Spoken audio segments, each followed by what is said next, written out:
ഇന്നത്തെ പല ക്രിസ്തീയ കുടുംബങ്ങളിലും ഉള്ള വ്യക്തികൾക്ക് തമ്മിൽ ഒത്തുപോകാൻ സാധിക്കുന്നില്ല. പ്രത്യേകിച്ച് ഭർത്താവിനും ഭാര്യയ്ക്കും തമ്മിൽ ഒത്തുപോകുന്നില്ല. എന്താന്ന് വെച്ചാൽ ഇതിന് പല കാരണങ്ങളുണ്ട്.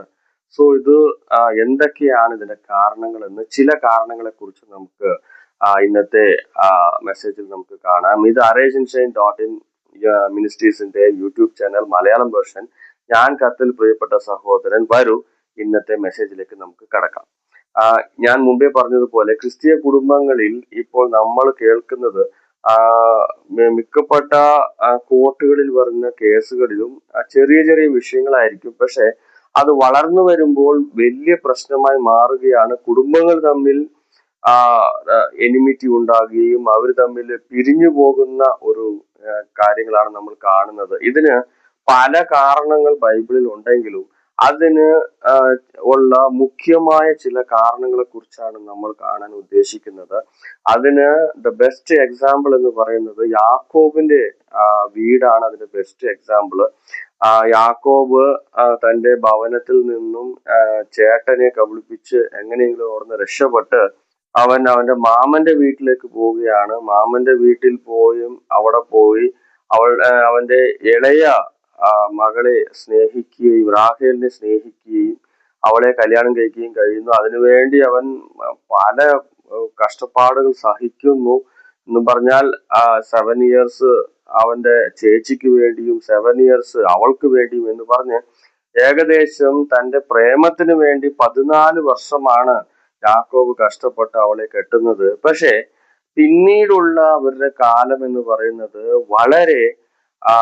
വളരെ കഷ്ടപ്പാടിന്റെ കാലമായിരുന്നു. എന്ന് പറഞ്ഞാൽ സാമ്പത്തികമായി അവര് നല്ലോണം മുന്നേറി വരുന്നു. പക്ഷെ അവരുടെ കുടുംബത്തിൽ ഒരു സമാധാനമില്ല. ഇതിന്റെ കാരണം എന്താന്ന് ചോദിച്ചാൽ ലേയക്ക് കൊച്ചുങ്ങളുണ്ട്, പക്ഷെ റാഹേലിന് കൊച്ചുങ്ങളില്ല. സോ റാഹേലിന് കൊച്ചുങ്ങളില്ലാത്ത സന്ദർഭം കണ്ടിട്ട് ഇതിന് കാരണം എന്തോ എനിക്ക് അറിയത്തില്ല, ഞാൻ ചാകാൻ പോവുകയാണ് എന്നുള്ള രീതിയിലാണ് റാഹേൽ സംസാരിക്കുന്നത്. സോ ഇങ്ങനെ റാഹേൽ സംസാരിക്കുമ്പോൾ യാക്കോബും അതിനനുസരിച്ചുള്ള ഉത്തരമല്ല അവൻ പറയുന്നത്. യാക്കോബ് പറയുന്നത് ഞാൻ ദൈവമോ, യഹോവയല്ലോ നിന്റെ ഗർഭത്തെ അടച്ചിരിക്കുന്നത്, ഞാൻ ദൈവമോ എന്ന് ചോദിച്ച് യാക്കോബും ചൂടാകുകയാണ്.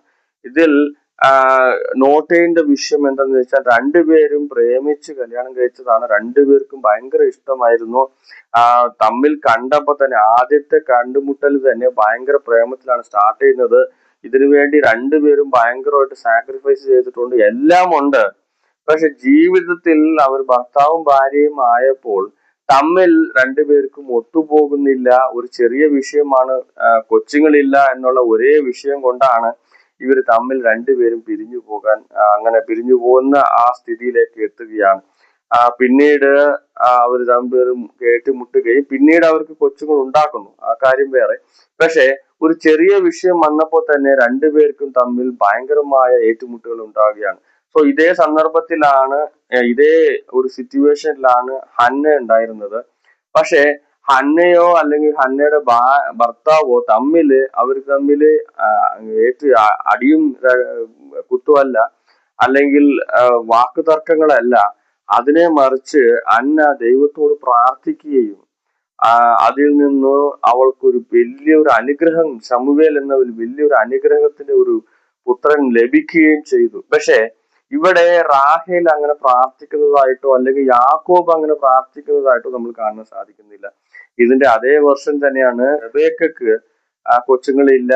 അപ്പോ ഇസഹാക്ക് പോയിട്ട് ദൈവസൈന്യത്തിൽ പ്രാർത്ഥിക്കുകയാണ്, തന്റെ ഭാര്യയ്ക്ക് വേണ്ടി അവൻ പ്രാർത്ഥിക്കുകയാണ്. പ്രാർത്ഥിച്ച് അതിൽ നിന്നും അവന് ഒരു വിമോചനം കിട്ടുകയും രട്ടക്കുട്ടികൾ അവർക്ക് ലഭിക്കുകയും സാധിക്കുന്നുണ്ട്. അതേപോലെ കൊച്ചുങ്ങൾ ഇങ്ങനെ വയറ്റിൽ രണ്ടുപേരും അടിയുണ്ടാക്കുമ്പോഴും റബേക്ക പ്രാർത്ഥിച്ചതായിട്ടാണ് നമ്മൾ കാണുന്നത്. അല്ലാണ്ട് നിന്റെ കൊച്ചുങ്ങൾ രണ്ടുപേരും അടിയുണ്ടാക്കുകയാണ് എന്ന് പറഞ്ഞ് ഇസാക്കിനോട് വാക്കുതർക്കം ചെയ്യുകയല്ല, മറിച്ച് ദൈവസന്നിധിയിൽ ഇരുന്ന് അവർ പ്രാർത്ഥിക്കുകയും അതിന്റെ ഉത്തരം അവൾ പ്രാപിക്കുകയും ചെയ്യുകയാണ്. പക്ഷെ ഈ കാര്യം റാഹേലിന്റെ ജീവിതത്തിൽ നമുക്ക് കാണാൻ സാധിക്കുന്നില്ല. റാഹേല് ഭർത്താവുമായിട്ട് ഏറ്റുമുട്ടുകയും രണ്ടുപേരും തമ്മിൽ ഭയങ്കര ഒരു ക്ലാഷ് ഉണ്ടാകുകയാണ്. സോ ഇതുപോലെയാണ് ഇന്നത്തെ ജീവിതത്തിൽ ക്രിസ്തീയ കുടുംബങ്ങളിൽ ചെറിയ ചെറിയ വിഷയങ്ങൾക്ക് പോലും ഒരു വലിയ വാക്ക് തർക്കങ്ങളും വാക്ക് പ്രശ്നങ്ങളുമുണ്ട്. ഈ യാക്കോബിന്റെ വീട്ടിൽ രണ്ടുപേർക്കും ആ കുഴപ്പമുണ്ട്. ദൈവം ഗർഭത്തെ അടച്ചിരിക്കുന്നു.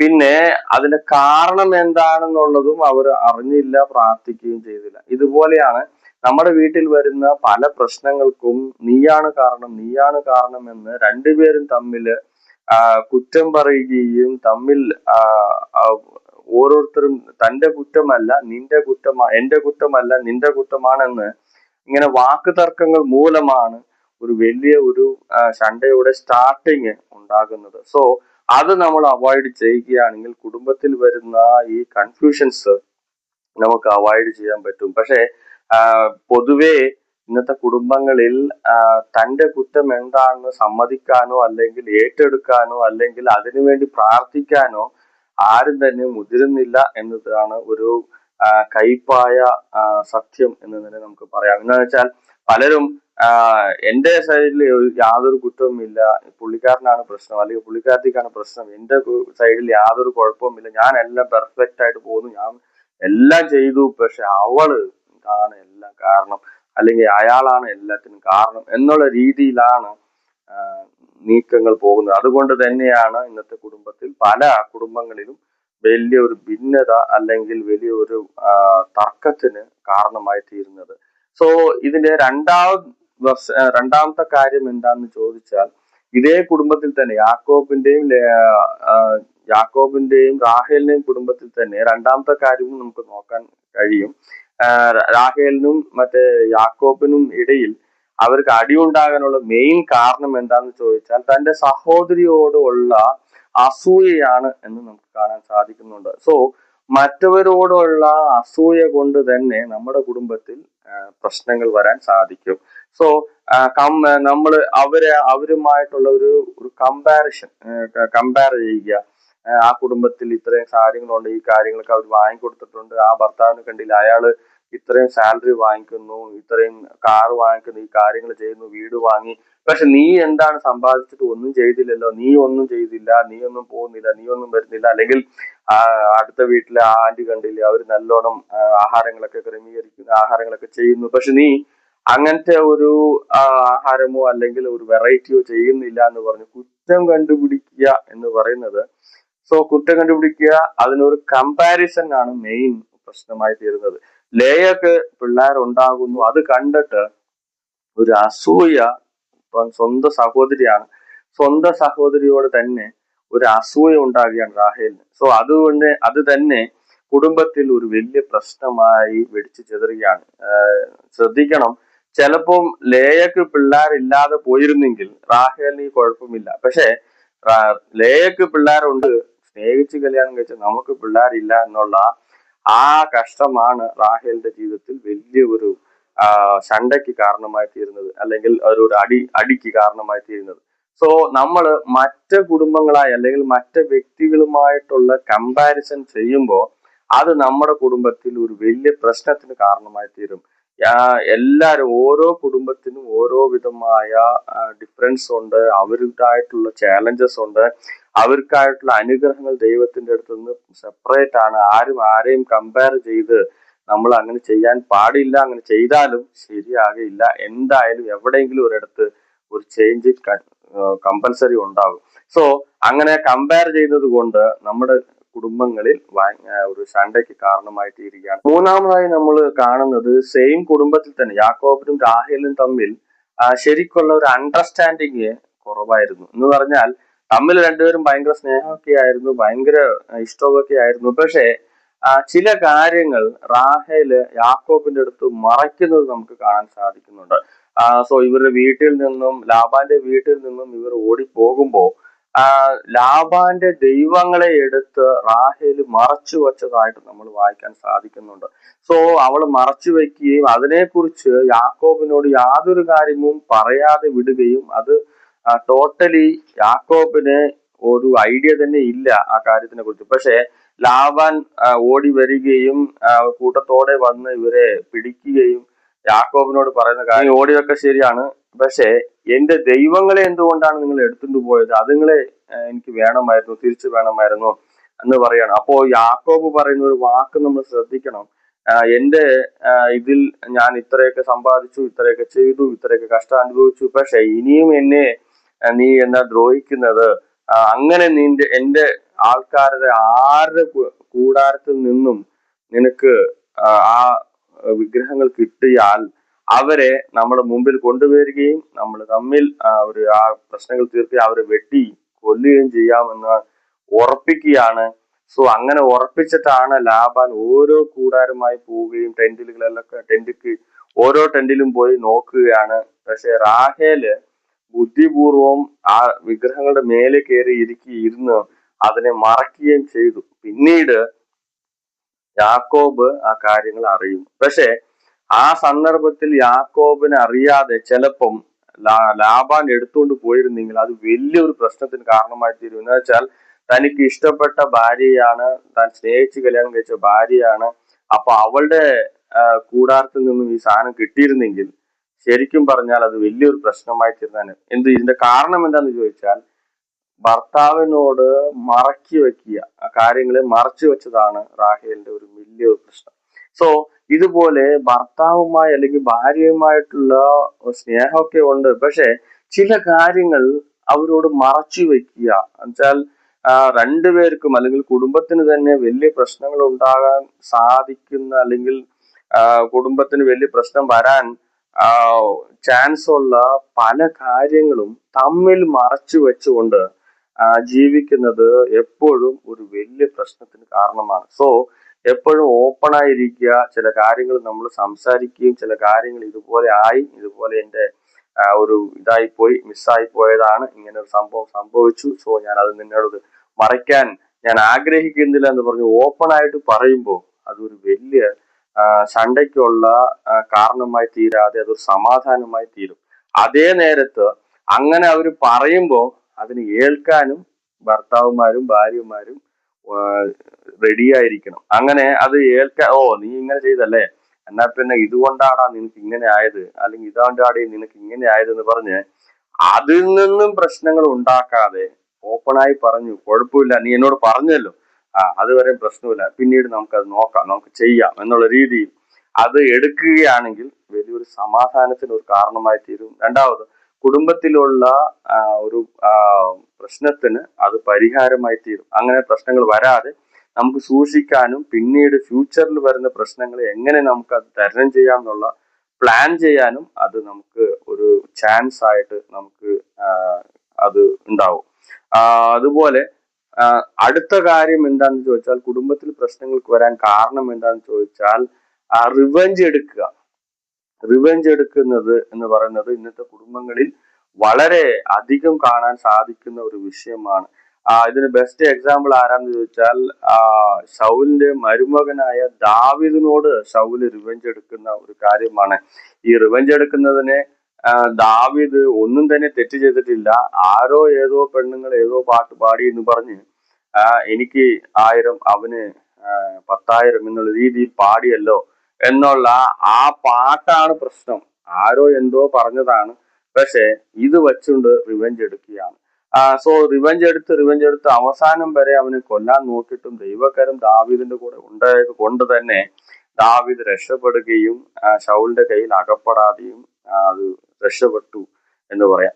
സോ ഇതേപോലെ തന്നെയാണ് നമ്മുടെ കുടുംബങ്ങളിലും പലരും റിവെഞ്ച് എടുക്കുന്നത് ഒരു വലിയ ഒരു മുഖ്യമായ ഘട്ടമായി എടുത്തിരിക്കുകയാണ്. എന്ന് വെച്ചാൽ അത് കമ്പൽസറി ഞാൻ റിവെഞ്ച് എടുക്കണം. അവൾ എങ്ങനെ ചെയ്തില്ലേ, ഞാൻ പഠിപ്പിച്ചു തരാം, ഞാൻ ആരാണെന്ന് അവൾക്ക് പഠിപ്പിച്ചു തരാം. അല്ലെങ്കിൽ അവൻ ഇങ്ങനെ ചെയ്തില്ലേ, എന്റെ ഭർത്താവ് കൂടി ഞാൻ നോക്കൂല, കമ്പൽസറി അങ്ങനത്തെ ഒരു സിറ്റുവേഷൻ അവന് വരത്തില്ലേ, അപ്പൊ ഞാൻ കാണിച്ചു തരാം, ഞാൻ ആരാണെന്ന് കാണിച്ചു തരാം, അല്ലെങ്കിൽ എന്റെ വെയിറ്റ് എന്താണെന്ന് കാണിച്ചു, എന്റെ കുടുംബം ആരാണെന്ന് ഞാൻ കാണിച്ചു തരാം, അല്ലെങ്കിൽ എന്റെ സ്വഭാവം എന്താണെന്ന് അവൻ അറിയും എന്നുള്ള രീതിയിൽ ഇടപെടുന്നത് പലപ്പോഴും കുടുംബത്തിന്റെ ഒരു പിരിഞ്ഞു പോകുന്ന ഒരു അനുഭവമാണ്. അല്ലെങ്കിൽ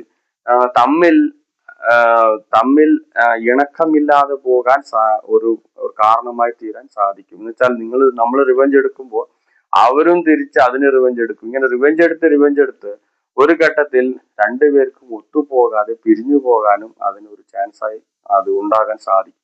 സോ റിവെഞ്ച് എടുക്കുക, ഈ റിവെഞ്ച് എടുക്കുക എന്ന് പറയുന്നത് ചില കാര്യങ്ങളൊന്നും അവർ മനസ്സിൽ പോലും അറിയാത്ത കാര്യങ്ങളൊക്കെയാണ് റിവെഞ്ച് എടുക്കുന്നത്. ഇത് ഈ സൗലിന്റെ കാര്യം പറഞ്ഞതുപോലെയാണ്. ദാവീദ് ഒരു കാലത്തും സൗലിനോട് വന്ന് ഇതുപോലെ ഞാൻ നിന്നേക്കാളും നല്ലൊരു രാജാവാണ്, എനിക്ക് അഭിഷേകമുണ്ട്, നീ ഇറങ്ങിത്തരണം എന്നൊന്നും പറഞ്ഞിട്ടില്ല. പക്ഷെ ആരോ എന്തോ പറഞ്ഞെന്ന് പറഞ്ഞ് റിവെഞ്ച് എടുക്കുകയാണ്. സോ അതുപോലെ നിന്റെ ഭർത്താവ് ആരാന്ന് അറിയില്ലേ, അയാളൊരു ഇങ്ങനത്തെ ആളാ, അയാൾ അങ്ങനെ ചെയ്തു ഇങ്ങനെ ചെയ്തു, അവൻ എന്നെ ഇങ്ങനെ നോക്കി അങ്ങനെ നോക്കി എന്നൊക്കെ പറഞ്ഞ് ആരോ എന്തൊക്കെയോ പറയുന്നത് കേട്ടിട്ട് ഭാര്യമാരും അങ്ങനെ ഒരു അല്ലെങ്കിൽ ഒരു റിവെഞ്ച് എടുക്കരുത്. സോ ഭർത്താവിനോടും നിന്റെ ഭാര്യനെ ഞാൻ അവിടെ കണ്ടു ഇവിടെ കണ്ടു, അല്ലെങ്കിൽ ഇങ്ങനെ ചെയ്തു, സഭയിലിരുന്ന് ഉറങ്ങി, അല്ലെങ്കിൽ എന്തെങ്കിലുമൊക്കെ കാര്യങ്ങൾ ഭാര്യമാരെ കുറിച്ച് പറയുമ്പോൾ ഇമ്മീഡിയറ്റ് ആയിട്ട് അതിനെ ചൂടാകുകയും ഫുള്ളായിട്ട് വന്ന് വീട്ടിലുള്ള ബഹളം മുഴുവൻ ഒപ്പിക്കുകയും ചെയ്യരുത്. മറിച്ച് അതിനുള്ള കാരണം എന്താണ്, ആ പറയുന്ന മൂന്നാം വ്യക്തി അല്ലെങ്കിൽ നമുക്ക് കുടുംബത്തിന് ഇല്ലാത്ത ഒരാളാണ് പുള്ളി വന്ന് ഇങ്ങനെ കാര്യങ്ങൾ പറയുമ്പോൾ നമ്മൾ അതിനെക്കുറിച്ച് ചിന്തിക്കുകയും അതിനെക്കുറിച്ച് സാവധാനമായി ചോദിക്കുന്നതാണ് നല്ലത്. അത് മനസ്സിൽ വെച്ചുകൊണ്ട് അവരിങ്ങനെ പറഞ്ഞല്ലോ, ഞാൻ അവൾക്ക് അങ്ങനെ ഞാൻ പറഞ്ഞ് പഠിപ്പിക്കും എന്നുള്ള രീതിയിൽ മിണ്ടാണ്ടിരിക്കുകയും അവരോട് സംസാരിക്കാണ്ടിരിക്കുകയും അവർക്ക് റിവെഞ്ച് എടുക്കുകയും കാര്യങ്ങൾ ചെയ്യുമ്പോൾ അത് പലപ്പോഴും അനുഗ്രഹത്തിനല്ല, അത് നമ്മളുടെ വീഴ്ചക്ക്, നമ്മുടെ കുടുംബത്തിന്റെ വീഴ്ചക്ക് തന്നെ കാരണമായി തീരാൻ അത് തന്നെ മതിയാകുന്നതാണ്. സോ ഇങ്ങനെ കുടുംബത്തിൽ ഇത് മാത്രമല്ല, ഇത് കവിഞ്ഞ് പല കാര്യങ്ങളും നമ്മൾ അനുഗ്രഹമായി ചെയ്യുന്നത് വളരെ അത്യാവശ്യമാണ്. ഇപ്പോ നാബാലിന്റെ ജീവിതത്തിൽ നമ്മൾ കാണുമ്പോൾ ദാവീദ് നാബാലിനോട് പോയി ആഹാരങ്ങളൊക്കെ ചോദിക്കുകയാണ്. അപ്പോ നാബാല് ദാവീദിന്റെ അവര് കൂട്ടാളികളെ എല്ലാരും തന്നെ ഒരുമാതിരി പറഞ്ഞ് അയക്കുകയാണ്, ഞാനൊന്നും തരാൻ പറ്റൂല എന്ന് പറഞ്ഞയക്കാണ്. പക്ഷെ നാബാലിന്റെ ഭാര്യ അബിഗയില് ഇമ്മീഡിയറ്റ് ആയിട്ടുള്ള ആ കാര്യങ്ങൾക്ക് സ്റ്റെപ്പ് എടുക്കുകയും ദാവീദ് ദേഷ്യത്തോടെ വരുന്ന ദാവീദിനെ അവനെ സമാധാനിപ്പിക്കുകയും അവനെ സന്തോഷത്തോടെ തിരിച്ചു അയക്കുകയും ചെയ്യുകയാണ്. ഇതിന്റെ കാരണം എന്താണെന്ന് ചോദിച്ചാൽ, ഭർത്താവ് തെറ്റിപ്പോയിട്ടും ഭാര്യ ആ കാര്യത്തെ കവർ ചെയ്യുകയും കറക്റ്റായിട്ട് മാനേജ് ചെയ്ത് എല്ലാ കാര്യങ്ങളെയും കറക്റ്റായിട്ട് ഒപ്പിക്കുകയാണ്. സോ ഈ ഭാര്യ അങ്ങനെ ചെയ്തില്ലെങ്കിൽ എന്തൊക്കെ പറഞ്ഞാലും അബിഗയിൽ നല്ല ജ്ഞാനമുള്ള പെണ്ണൊക്കെയാണ്, പ്രാർത്ഥിക്കുന്ന പെണ്ണൊക്കെയാണ്, ഭക്തിയുള്ള പെണ്ണൊക്കെയാണ്, എല്ലാം തന്നെ ശരിയാണ്. പക്ഷെ നാബാലിന്റെ ഒരു കുറ്റത്തിന് വേണ്ടി അവളും ചേർന്ന് മരിക്കേണ്ട ഒരു ഗതികേട് വന്നാൽ, പക്ഷെ അബിഗേലിന്റെ ഒരു ജ്ഞാനമായ ഒരു അത് മൂലം അവരുടെ ഫുൾ ഭവനം തന്നെ രക്ഷിക്കപ്പെടാൻ സഹായിച്ചു. ദാവീദ് പോലത്തെ ഒരു രാജാവിന്റെ കയ്യിൽ അവൾ ചെന്ന് അകപ്പെടാനും അതൊരു വലിയൊരു കാരണമായി തീർന്നു. അവളുടെ നല്ല ഗുണം കണ്ടിട്ടാണ് ദാവീദ് അവളെ കല്യാണം കഴിക്കുന്നത്. ഇതുപോലെ ഭർത്താക്കന്മാരുമുണ്ട്, ഭാര്യമാരുടെ പ്രശ്നങ്ങൾ കൊണ്ട് ഭർത്താക്കന്മാരെയും കാണും. ലോത്തിന്റെ വീട്ടിൽ നോക്കുക, ലോത്തിന്റെ വീട്ടിൽ ഭാര്യ ഉപ്പുതൂണായി. പക്ഷെ ലോത്ത് തന്റെ മക്കളുമായി പോയി സേഫ്റ്റി ആയിട്ടുള്ള സ്ഥലത്ത് ജീവിക്കണം എന്ന് പറഞ്ഞ് അവൻ എല്ലാ കാര്യങ്ങളും സേഫ്റ്റി ചെയ്യുകയാണ്. പിന്നീടുള്ള കാര്യങ്ങൾ ഭയങ്കര മോശമായി പോയി. എന്നാലും ആ ഭാര്യ ഇല്ലെങ്കിലും മക്കളെ കറക്റ്റായിട്ട് നടത്തണം എന്നുള്ള രീതിയിൽ മക്കളുമായി അവൻ ഓടി കറക്റ്റായിട്ടുള്ള ഇടത്ത് അവൻ ഇതിൽ നിന്നും ആ ന്യായവിധിയിൽ നിന്നും അവൻ രക്ഷപ്പെട്ടു. പക്ഷെ ഭാര്യ ആ ലൈനിലേക്ക് വന്ന് എത്തിയില്ല. ഭാര്യയുടെ ഒരു വലിയ വീഴ്ചയായിരുന്നു. നോഹയുടെ കുടുംബത്തെ നമ്മൾ കാണുമ്പോൾ നോഹയുടെ കുടുംബത്തിലും ഇത് തന്നെ നമുക്ക് കാണാൻ സാധിക്കും. നോഹയോടാണ് ദൈവം സംസാരിച്ചത്, പക്ഷെ നോഹയുടെ ഭാര്യ അതിനനുസരിച്ചു. അതേപോലെ നോഹയുടെ മക്കള് 3 പേരും അതനുസരിച്ചു. അതുപോലെ മക്കളുടെ ഭാര്യമാരും ഈ കാര്യങ്ങളെല്ലാം തന്നെ അനുസരിച്ചു. അതൊരു സമാധാനമായ കുടുംബമാണ്, ദൈവത്തിന്റെ ന്യായവിധിയിൽ നിന്നും രക്ഷപ്പെട്ട ഒരു കുടുംബമാണ്, അനുഗ്രഹിക്കപ്പെട്ട കുടുംബമാണ്. ലോകത്തിൽ എല്ലാരും നശിച്ചു പോയപ്പോഴും ആ കുടുംബം നശിച്ചില്ല. ദൈവ കണ്ണിൽ അവർക്ക് കൃപ ലഭിച്ചു, അവർക്ക് ദയ ലഭിച്ചു, അവർ അനുഗ്രഹിക്കപ്പെട്ട ഒരു കുടുംബമായി മാറി എന്ന് പറഞ്ഞാൽ അവരുടെ ഉള്ളിൽ എല്ലാവർക്കും ഒരു ഒരുമനമുണ്ടായിരുന്നു. അവരെല്ലാവരും ഇണങ്ങി ജീവിക്കുകയായിരുന്നു. ഓരോരുത്തരും തമ്മിൽ ബഹുമാനിക്കുകയും സ്നേഹിക്കുകയും തമ്മിൽ വണങ്ങിപ്പോവുകയും എല്ലാം തന്നെ ഈ നോഹയുടെ വീട്ടിൽ ഉണ്ടായിരുന്നു. അതുകൊണ്ട് തന്നെയാണ് അവർ വലിയ ഒരു ന്യായവിധിയിൽ നിന്നും രക്ഷപ്പെട്ടത്. സോ ഇതുപോലെ നമ്മുടെ ജീവിതത്തിൽ, നമ്മുടെ കുടുംബങ്ങളിൽ ഒരു സ്നേഹവും തമ്മിൽ ഒത്തുപോകുന്ന ഒരു അനുഭവം ഉണ്ടെങ്കിൽ അത് വലിയൊരു അനുഗ്രഹത്തിന് കാരണമായി തീരും. ദൈവസന്നിധിയിൽ നിന്ന് വരുന്ന ന്യായവിധി നമ്മളെ ചുറ്റിലുമുള്ള എല്ലാവർക്കും തന്നെ വരും. പക്ഷെ നമ്മൾക്ക് വരാതെ നമ്മൾ സൂക്ഷിക്കാൻ അതൊരു നമുക്ക് സഹായമായിരിക്കും. യാക്കോബിന്റെ ജീവിതത്തിൽ വന്നതുപോലെ നമ്മുടെ ജീവിതത്തിൽ ദേഷ്യപ്പെടരുത്. അതുപോലെ നമ്മൾ ഓരോരുത്തരെ കുറ്റം പറയരുത്. അതുപോലെ ഓരോ മറ്റവരുടെ മേൽ നമുക്ക് അസൂയ ഉണ്ടാക്കുകയും അതുമൂലം നമ്മുടെ കൂടെ ഉള്ളവരുടെ മേലിൽ നമ്മൾ ദേഷ്യപ്പെട്ട് സംസാരിക്കുകയും അരുത്. ഇതേപോലെ കുടുംബത്തിൽ വേറെ ആരോ എന്തോ പറഞ്ഞെന്ന് പറഞ്ഞ് അവരെ റിവെഞ്ച് എടുക്കുകയും അതിനുവേണ്ടി നമ്മൾ ഉള്ള കാര്യങ്ങൾ ചെയ്യുകയും ചെയ്യരുത്. മറിച്ച് നമ്മൾ ഒന്നിച്ചിരുന്ന് പ്രാർത്ഥിക്കുക, കുടുംബത്തിൽ ഒന്നിച്ചിരുന്ന് കാര്യങ്ങളെ ഡിസ്കസ് ചെയ്യുക. ഇങ്ങനെ ചെയ്യുമ്പോൾ കുടുംബത്തിൽ യാതൊരു വിധമായ കൺഫ്യൂഷൻസും ഉണ്ടാകുകയില്ല, കുഴപ്പങ്ങൾ ഉണ്ടാകുകയില്ല. എല്ലാം തന്നെ സമാധാനമായി പോകും. എത്ര കഷ്ടതയുടെ പാതയിൽ ചെന്നാലും, എത്ര നെരുക്കമുള്ള പാതയിൽ ചെന്നാലും, നമ്മൾ ട്രാവൽ ചെയ്താലും, അത് എത്ര കഷ്ടതയായാലും നമുക്ക് ഒത്തുപോകാൻ സാധിക്കും. ഏത് വിധത്തിലും മറ്റവരെ നമ്മൾ കുറ്റപ്പെടുത്തുകയോ മറ്റവരെ നമ്മൾ ദുഃഖപ്പെടുത്തുകയോ ചെയ്യാതെ അങ്ങനെ നമുക്ക് ട്രാവൽ ചെയ്യാൻ വളരെ സഹായമായിരിക്കും.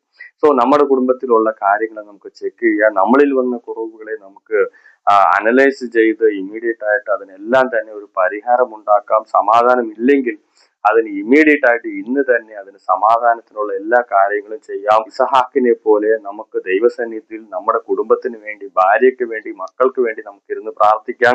നമ്മുടെ പിള്ളേരുടെ പ്രശ്നത്തിന് വേണ്ടി, പിള്ളേരുടെ തമ്മിൽ ഉണ്ടാകുന്ന പ്രശ്നങ്ങൾ അല്ലെങ്കിൽ ഭർത്താവിന്റെ പ്രശ്നങ്ങൾക്ക് വേണ്ടി റബേക്കയെ പോലെ ദൈവസന്നിധിയിൽ നിന്ന് പ്രാർത്ഥിച്ച് അതിനുള്ള ഉത്തരം ദൈവസന്നിധിയിൽ പ്രാപിക്കാം. അത് നമുക്ക് അനുഗ്രഹമായി തീരും. അങ്ങനത്തെ ഒരു കുടുംബമാണ് യേശു ക്രിസ്തു ജീവിക്കുന്ന ഒരു കുടുംബം, യേശു ക്രിസ്തു തലവനായി ഇരിക്കുന്ന ഒരു കുടുംബം എന്ന് പറയാൻ സാധിക്കും. അത് തന്നെയാണ് ഒരു സാക്ഷിയുള്ള കുടുംബമായി മാറാനും സാധിക്കുന്നത്. മറിച്ച് തമ്മിൽ അടിയുണ്ടാക്കുകയും തമ്മിൽ പിരിയുകയും എന്റെ കുടുംബം വലുതാണ് നിന്റെ കുടുംബം ചെറുതാണെന്നുള്ള രീതിയിൽ കമ്പാരിസൺ ചെയ്യുകയും, അല്ലെങ്കിൽ എന്റെ പാസ്റ്റർ പറഞ്ഞത് ഞാൻ ചെയ്യത്തുള്ളൂ, നീ പറഞ്ഞത് എനിക്ക് യാതൊരു വിധത്തിലും ഇതല്ല എന്നുള്ള രീതിയിലൊക്കെ ജീവിക്കുന്നത് പലപ്പോഴും അതൊരു ക്രിസ്തീയ കുടുംബമായിട്ടല്ല, മറിച്ച് അത് സാത്താന് വളരെ ഇഷ്ടപ്പെട്ട കുടുംബമായി മാറാൻ ഇടവരും. അതുകൊണ്ട് നമ്മുടെ ജീവിതത്തെ, നമ്മുടെ കുടുംബത്തെ നമ്മൾ ദൈവസ്ഥാനങ്ങളിൽ ഏൽപ്പിക്കാം. ഞാൻ ഒരു പാസ്റ്റർ പറഞ്ഞ ഒരു കാര്യം മാത്രം പറഞ്ഞ് ഞാൻ ഈ സ്പീച്ച് അന്തിപ്പിക്കാൻ ആഗ്രഹിക്കുന്നു. ഒരു കല്യാണത്തിന് പാസ്റ്റർ പറഞ്ഞ കാര്യമാണ്, ഭർത്താവും ഭാര്യയും ആയ ശേഷം ഏത് പ്രശ്നങ്ങൾ വന്നാലും രാത്രി പ്രാർത്ഥന കഴിഞ്ഞ് നമ്മൾ കിടക്കണേക്ക് മുമ്പ് ദൈവസന്നിധിയിൽ രണ്ടുപേരും തന്നെ മുഴങ്കാലിൽ നിന്ന് നമ്മൾ പ്രാർത്ഥിക്കണം. പ്രാർത്ഥിക്കുന്ന നേരത്തിൽ ആ നേരത്ത് ദൈവവും ആ പ്രാർത്ഥനയ്ക്ക് വരും.